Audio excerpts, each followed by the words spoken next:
Normal lab tests don't guarantee that your thyroid is normal. We'll learn about new solutions for autoimmune thyroid disease coming up next on Long Island Naturally.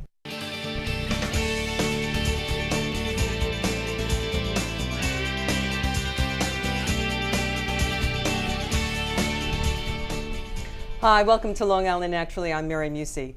If you've been given a clean bill of health but is still suffering with symptoms of low thyroid, you may have Hashimoto's. It's an autoimmune disease, which means your immune system is attacking your thyroid. And while many physicians will tell you there's nothing you can do about it, my guest disagrees. Dr. Matthew Lewis is a chiropractor and clinical nutritionist who's helping people that have been struggling with thyroid disease. I recently met some of his patients and filed this report.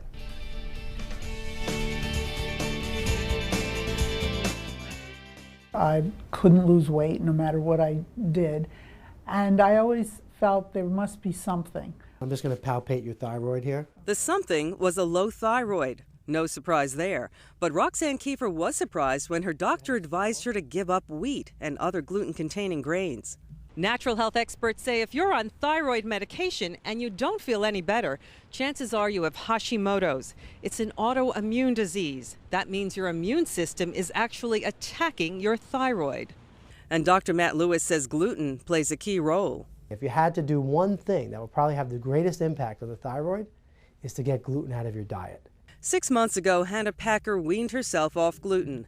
Now she no longer suffers with fatigue, dry skin, and cold hands and feet. Most of the symptoms are totally gone. Dr. Matt says despite the fact that Hashimoto's is the most common kind of low thyroid, it's usually missed by the standard thyroid tests. Blood tests for the thyroid do tell you some information, and they're actually very important. You have to take the extra step and look at the antibodies, so see if your body is producing any antibodies against the thyroid.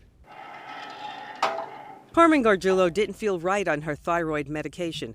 She was so sluggish in the morning, she told her husband they needed a new mattress. It's not the mattress. Now I found out. I get up and I feel so much better. You're not going to cure it, and you'll calm it down so that you don't have to experience all the symptoms that you do every day. All right, how'd we do? Oh, great. Well, we need to take a break, but we'll be back with a closer look at why natural health experts say many of you probably have been misdiagnosed. We'll be right back.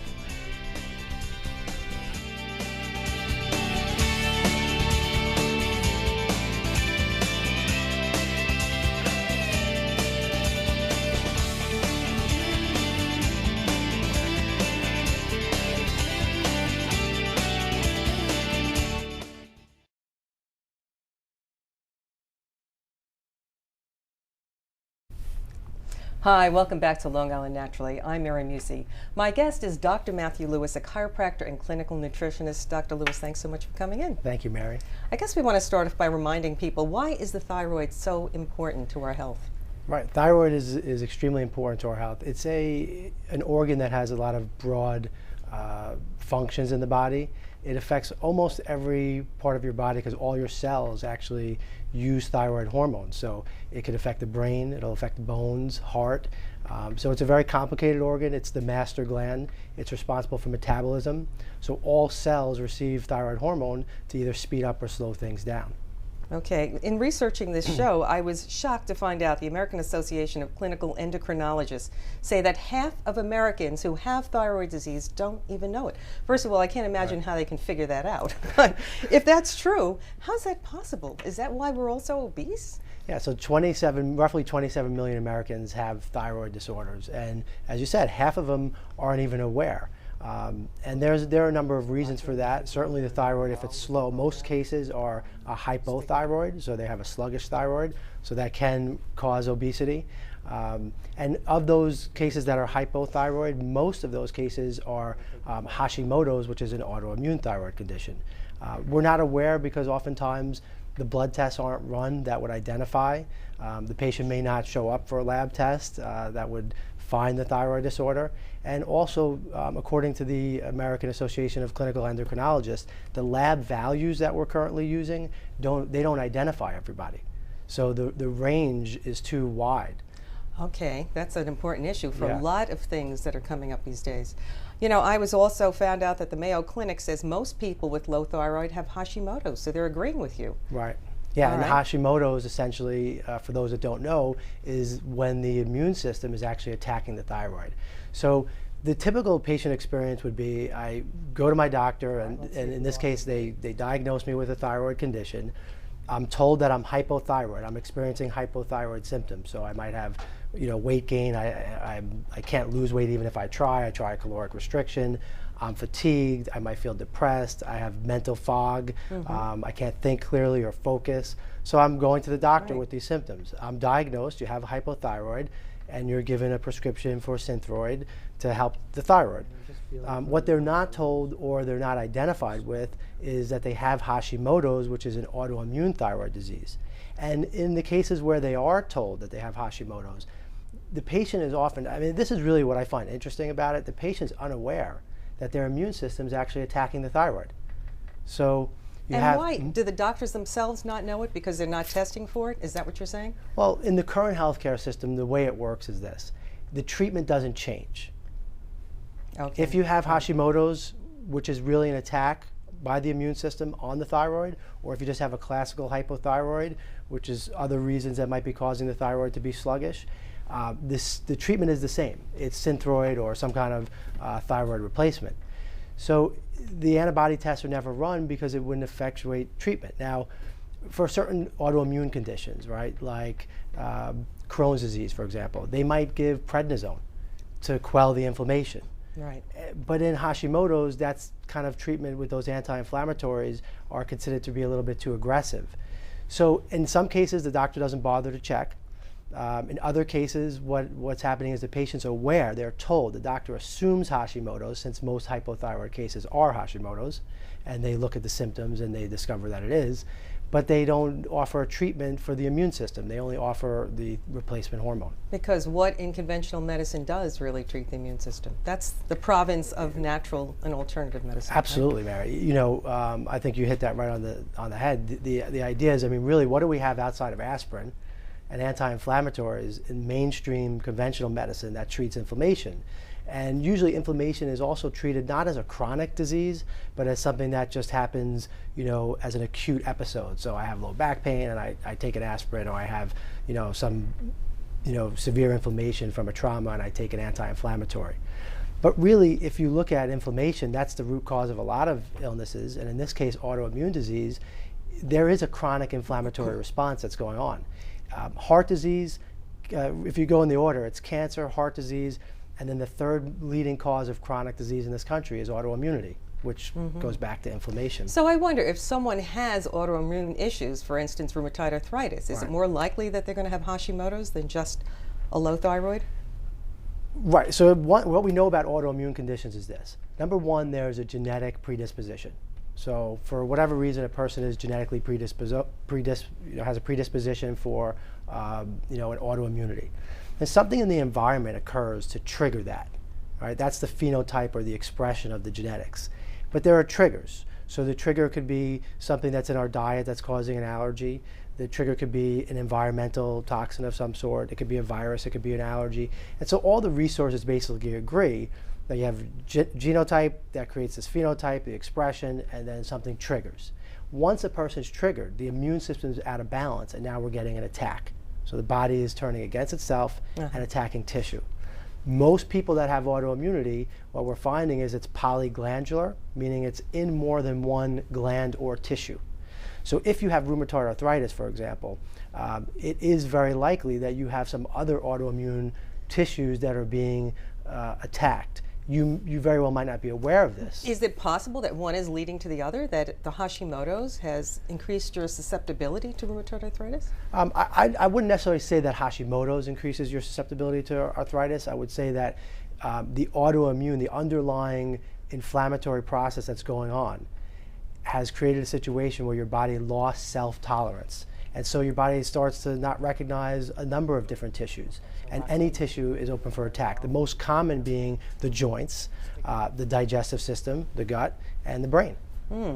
Now tell me, why is it so important that people be diagnosed with Hashimoto's? Isn't it okay for them just to take Synthroid or some other bioidentical hormone, thyroid hormone? Well, again, in the current healthcare system, that is the treatment. And I do think that the hormone is important for people who are experiencing or expressing hypothyroid symptoms. However, and let's just say this, just to clarify, people who are taking Synthroid, they understand what the benefit could be, is remember we said that thyroid hormone affects brain, it affects bone, it affects heart. So if you're low, you absolutely need some help. But let's dig a little deeper and find out why this person is low. What's causing the autoimmune attack? And here's what we know. We know that there's an inflammatory process that's going on that's creating an imbalance and the immune system is haywire. So if the immune system is haywire and there's inflammation, we know three things about inflammation that affect directly the thyroid. And that Synthroid or any hormone replacement will not help.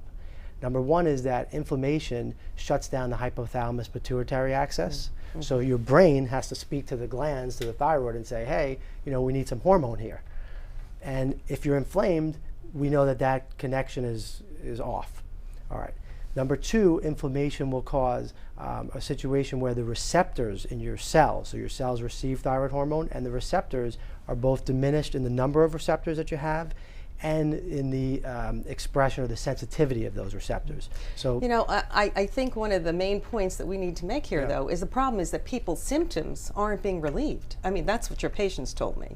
So the main problem with not being treated for Hashimoto's is that you think you're being treated for your thyroid problem, but you're really not. Yeah.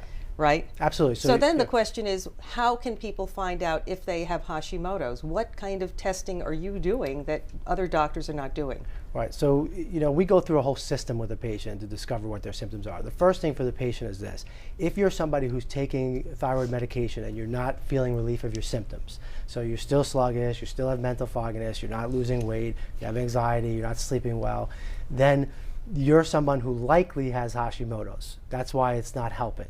Okay? It's more common that would be the case. That's the patient experience. As far as clinically, what we do is we go through a system of a very organized way of looking at whether or not this patient has Hashimoto's and then what the underlying factors are that are contributing to it. You would run a thyroid peroxidase antibody test. You would run a thyroglobulin antibody test, and that would confirm. Now that's something any doctor can do, but they're not doing it, correct? Correct. Remember, they're not doing it because it doesn't change the treatment plan. Right. I understand that. Okay. Well, we need to take a break, but we'll be back with more on what you can do about helping your Hashimoto's to make it better. Don't go away.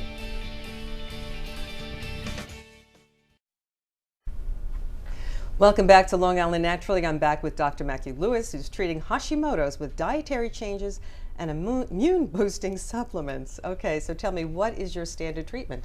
Right, so in the standard treatment that we offer in terms of nutritional care, the first thing you want to do is to find out what the driving factors are for this person's Hashimoto's. What's driving the immune system? And so you want to look at things. The first thing we want to do is do a metabolic assessment of the individual. So you could have a problem going on with, let's say, digestion or the liver, or you might be showing signs like high cholesterol as a sign of elevated triglycerides are signs of thyroid disorder. So we want to do a complete metabolic assessment of the patient. That's where we start. Then we want to hear the patient's story. The patient's story is going to tell us a lot about their condition, how long they've been experiencing thyroid symptoms, and find out just exactly where it's targeting their body, the other tissues that might be affected. Once we know that, then we start to run lab tests. So we want to look at a number of different thyroid panels. We might want to look at a liver panel, cholesterol, and start to put all the pieces together for the patient. Wow, this is pretty complicated. Well, when you're dealing with thyroid, it is a complex thing, and like I said, there's a broad array of symptoms. So you really have to look everywhere. The problem with most treatments, and where I think what we do really attains good results, is that we're not just looking at the thyroid. Because remember, the attack is coming from somewhere else. Right. So you have to find out for each patient where the right starting point is for that patient. Then things have to be done in the right order, and very importantly, over the right period of time. So Now I hate to interrupt you, but it's okay. I know one of the things you recommend is that your patients get off gluten. Is that kind of pretty standard for people who have Hashimoto's? I wouldn't blame the whole thing on gluten, so I don't think you could say one for sure that for each patient the gluten sensitivity is the issue. However, there is absolutely research that indicates people that are sensitive, if you are sensitive to gluten, you have a greater likelihood of experiencing a thyroid or other autoimmune problem. So now, can you be sensitive to gluten and not know it? Absolutely, yes. In fact, most gluten-sensitive people go undiagnosed. So if you really want to see how complicated this gets and how frustrating for the patient it is, I have a thyroid disorder that's not being diagnosed appropriately and is not being managed appropriately because we're not targeting the immune system. And I have a food allergy, a gluten sensitivity that's not being diagnosed as well. And those two things can be impacting each other because the gluten could be causing the inflammation. Now, would you say it would make sense for someone who thinks they may have Hashimoto's to go off gluten and see if it makes a difference? Would that have a big impact? It could, it could have a big impact. I would say this, I wouldn't necessarily want to put all my eggs in one basket and say, oh, it's gluten or it's dairy, in terms of food, or, stress impacts Hashimoto's. Look, would it be beneficial for somebody to reduce the amount of grains in their diet and gluten grains? I can't see how that would hurt. It'd be a very non-invasive way. My concern about that approach is somebody who's experiencing Hashimoto's or a thyroid condition or suspects that they might have one needs to be evaluated properly and needs a program that's really going to identify what's driving it for them. And it could, in fact, be gluten, but let's find out. Well, that is such a drastic thing to take gluten out of your diet because so much of what so many people eat has gluten in it. Right. I know, because I went gluten-free, so I know how tough it is. Right. I went gluten-free also. So I wonder, and I also, people ask me all the time, why? Why suddenly is wheat such a big problem? Yeah. My grandmother ate it, Right. I ate it as a kid, it didn't bother me then. Sure, Why they ate should it in be the a Bible, problem right? now? Is there something different about the way we're growing wheat today? There's something different, certainly about the way we're growing wheat in terms of, the genetically engineered wheats. There's also something very different about the way we cut the wheat, and there's really something critically different about how we process the wheat. And so when you look at what we do today, we do something called deamination. And what that means basically is wheat is made, the gluten is part of the wheat protein, and the gluten breaks down into gliadin. And without getting too technical, we take this gliadin or this peptide and we deaminate it, or we make it water soluble. And in doing that, we open up certain antigenic properties of the wheat. And now we put this in foods like soups, and we use it as binders and sauces. Right. And it is in everything. It's in everything. So the exposure rate is, Right. is much greater than it was when they were just eating a loaf of bread. Right. And you have to understand that now this person that's experiencing these symptoms of thyroid problems, their bodies are already totally inflamed. Wow. So again, we can't just blame the wheat. Right. We have to bring down the inflammation. Yeah, I'm sorry we're out of time, Dr. Lewis. Thank you so much for joining me, and thank you for watching. Tune in each Wednesday for my reports on alternative medicine and healthy lifestyle choices. For Long Island Naturally, I'm Mary Mucci. Enjoy the rest of your weekend.